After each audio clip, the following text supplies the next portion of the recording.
I've seen grown men fall rows over people, like roll down stadiums, like hating themselves, but like so happy, yes, falling over each other. Like, what does football mean to you? We're going to take a look at what football means to a couple of famous faces in this video. I'm going to take a look at some of the interviews and some of the opinions that I found interesting that we can sort of analyse in a sec. But football, I think for most, objectively, you can say it's a chance to disconnect from anything that is making you worried. Not that football doesn't make you worried in a different sense, but it's a chance to stop thinking about all of that stuff. It's hard enough being an adult in the world at the moment, you know, trying to get along with prices and whatever issues that you've got. Everyone's got their own issue that they're dealing with. And for me, football is an escape from that, from many aspects as well. Like, there's some people who just love the stories. There's some people who love the game technically, like myself. I'm an artist and I love the technical side of football. I love nothing more than seeing a great goal scored. Sometimes I love that more than the actual results. Football can be a meditation, if you like. It's an art form where you can completely immerse yourself in that experience, and your thoughts about anything else in the world completely dissipate and disappear. So football is extremely powerful. It's an extremely powerful game, and it's not just football that's unique to. Of course, other sports allow you to do that as well. I'm just talking in a general sense. For some, football's a career. Like myself, I'm an artist, and football is a giant part of the theme within my artwork. I create paintings and I create prints that allow people to remember those moments, and allows me to connect with fans who remember those moments. And even though football has a lot of barriers in between it, football is very territorial. You know, my team's better than your team's shit, my team's great, and we stick with our own. You know, there's a lot of barriers in football which in society you don't really want, because society needs to function together. But at the same time, there's that connectedness in football as well. As what we can achieve as a team is off the scale. It's off the scale what we can achieve as a team rather than doing it alone. So there's so many different dynamics to the game that you can take lessons from and that people enjoy. Football is there to be enjoyed, and as a football fan, you go through so many emotions from game to game. Like, you experience joy, you experience pain, you experience suffering. The stories on a deeper level that football provides. You experience complete euphoria. Like, I maintain to this day, I've not got kids, and there's people who have got kids and they'll tell you that the day the kid was born is the best day of their life. But when their kid is born, you don't see them react the way they do when their football team scores a goal. You don't. Like, there's nothing on the planet that makes a grown man jump out of his seat and wave his arms and hug complete strangers and in complete euphoria. There's no drug on the planet that makes you do that all of a sudden. Your team scoring a goal it is the most joyful moment in isolation that you will ever find. I don't know any other circumstance that exists on the planet that makes grown men do such a thing, you know, than when I've seen men, when I've gone to the game, certain finals, you know, I've been to some finals that Liverpool have been to, I've seen grown men fall rows over people, like roll down stadiums, like hating themselves, but like so happy, yes, falling over each other. Like, it's almost like a magic pill that you take. There's not, but like I said, there's no drug in the world that can give you that feeling. The stories in football is what makes it such a beautiful game, and that's what it is, a beautiful game. The fact that someone from 3 leagues down can beat a Premier League side on any given day, the underdog can rise up and win if they get the tactics right. You can have someone who's spent billions and billions and billions on a team, and a team that's spent thousands on a team, and the thousands team can beat the billions team on any given day. That gives people hope. That gives me hope anyway, when I see a team, an underdog, beat a great team and a great manager and great players. that gives normal people hope that anything can be achieved. And I know that's a bit cheesy and I know it's a bit deep, but that's what football means. It gives you the chance to be noticed. It gives people who generally aren't noticed the chance to say, we were here. We were here, and this is our team, and this is our community, and this is our people, and this is what we do, and we are successful, and we are victorious. Just for this moment, we are here, and you now know that we exist. And I think that's what a lot of people want. I think that as humans, it's built into us to want. We want recognition. We want just to be noticed, especially as a man. I think sometimes I seen something on Twitter yesterday. I seen someone respond to a woman was asking what she should get a boyfriend for Christmas. And I know this is a little tangent, but one of the responses was, as a man, the best gift you can give him is just to say that you appreciate him.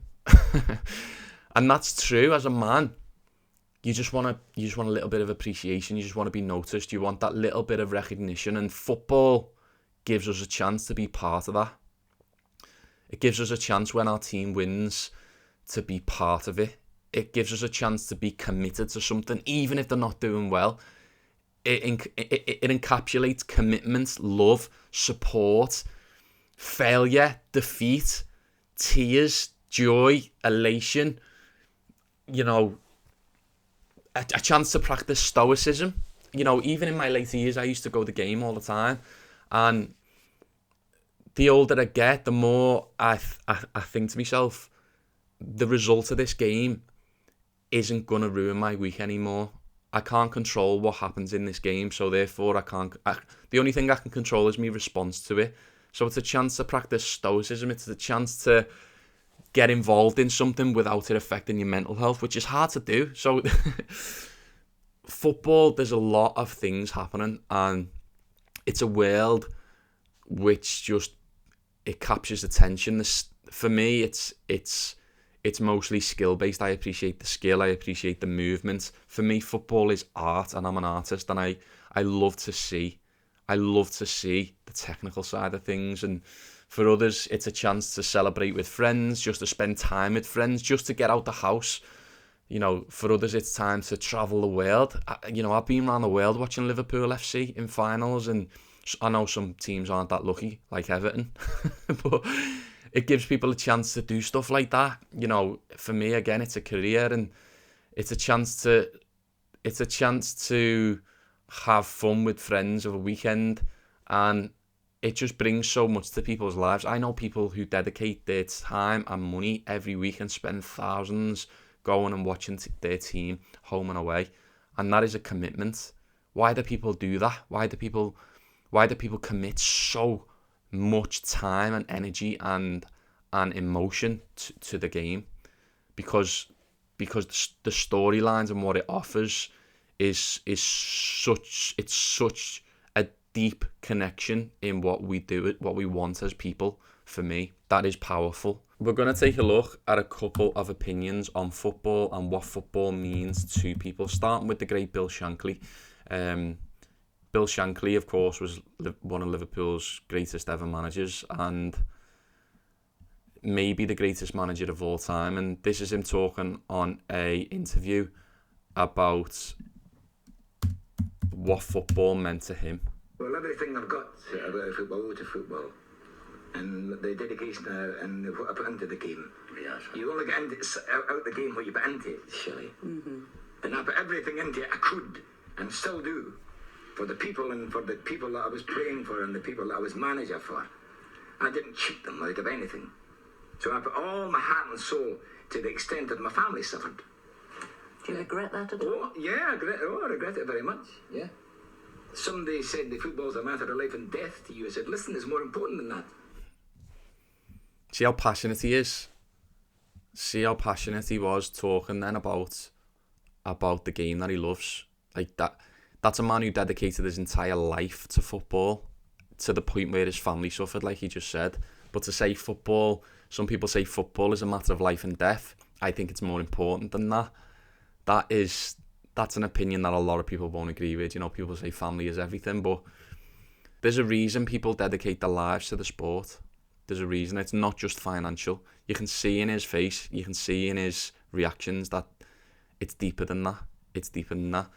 This, what I'm about to show you now is Russell Brand talking about football. I know Russell Brand isn't everyone's cup of tea, but I personally like how eloquent he is and how he talks about things. And in this clip, he's talking about football and what it means on a deeper level and what it means to him. This is an interesting watch. Football is, as was famously said, football is not life and death. It's much more important than that. Of course, Bill it's more Shankly. important than that because it represents things that can't be stated. Life and death, big concepts, but you can state them.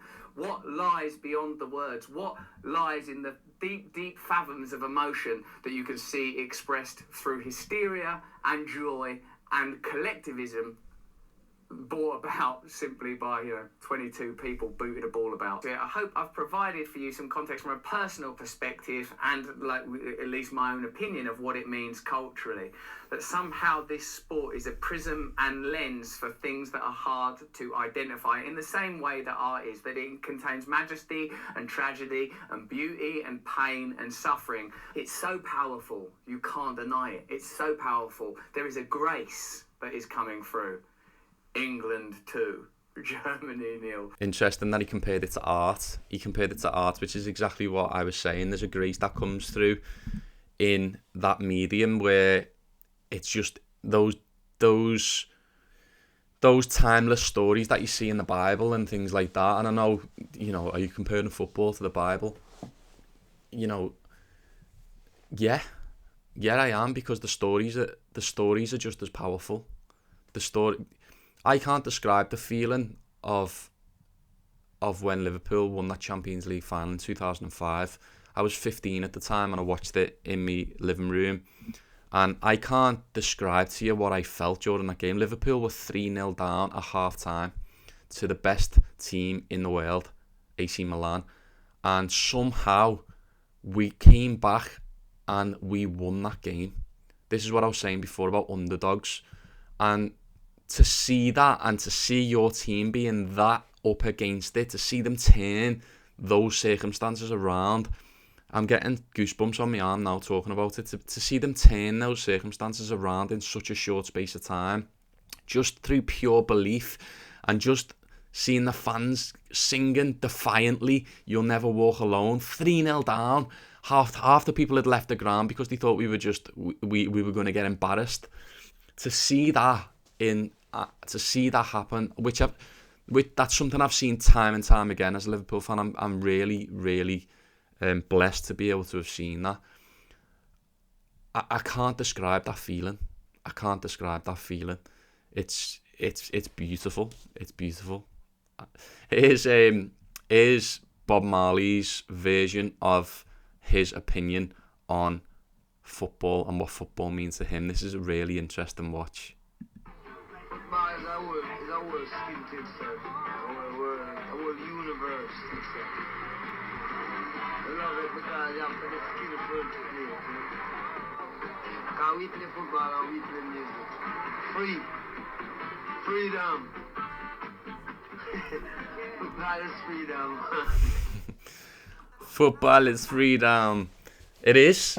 It's freedom in so many senses, though. It's freedom in the sense that you get that time away from normal life, is what I was saying before. To Bob Marley, it's freedom to be able to move and be able to... It's freedom to be able to move and to be able to express yourself in a certain way. It's freedom to express the skills and the talents that you've been given. It's freedom to spend time with the people that you love, the friends that you've made for life. It's freedom to go around the world. It's freedom to express as a man the emotions that are inside you, the joy, the pain, the suffering. I've seen grown men cry at football matches regularly in good and bad situations. I've seen grown men who you would never believe would shed a tear cry their eyes out at seeing Liverpool win a trophy and seeing different teams win a trophy. I've seen players, manly players, cry their eyes out. It brings out the emotions in you as a person, whether you're male or female. I don't know if you've heard the song by Drake, but in one of his songs, his lyrics say, "Music and sport are so synonymous because we want to be them and they want to be us." that always rings true in my mind, and that's why this Bob Marley one sort of struck a chord with me, no pun intended. Bob Marley saying football is freedom, that did inspire me, not only just to create this video, but it inspired me to create a painting of Bob Marley playing football, because he was the ultimate soldier of freedom, if you like. He was the soldier of freedom, and I thought, when I was thinking about creating some new artwork, I was like, what can I create that's completely unique, that expresses how I feel about football, and sort of gets the essence of football in an image. And to me, it was Bob Marley playing football. Everyone paints Bob Marley singing, everyone paints Bob Marley on stage. I thought, I'm going to paint Bob Marley in a way that no one's ever seen him before, so I painted him playing football in his hometown streets of 9 Mile, Jamaica, wearing black and gold Adidas Predators, which I don't think were even invented when he was alive, with his Jamaican socks on, and in a pose that looks like he's performing on stage. And you can see this artwork here. I'll put it up on screen, and this artwork's available to collect on my website. This isn't an ad for that piece of artwork. I'm just linking it all together because I'm an artist, and I thought this was a really interesting topic to do a video about. So I hope that you enjoyed that video. Let me know in the comments what football means to you. Let me know if you agree with me, what football means to me. And yeah, I hope you all enjoyed that video as much as I did in those little clips. And if there's any piece of content on the internet that you'd like me to take a look at that talks about football and the beautiful game, let me know in the comments below. I've also got loads of free phone wallpapers on my website that I created that you can download completely free for your phone. I've drawn over 200 pieces of iconic sports moments that you can download for free. I'll flash them up on screen as well. Go and take a look at them. Hope you enjoyed the video, and I will see you all next week with another video. Have a boss day.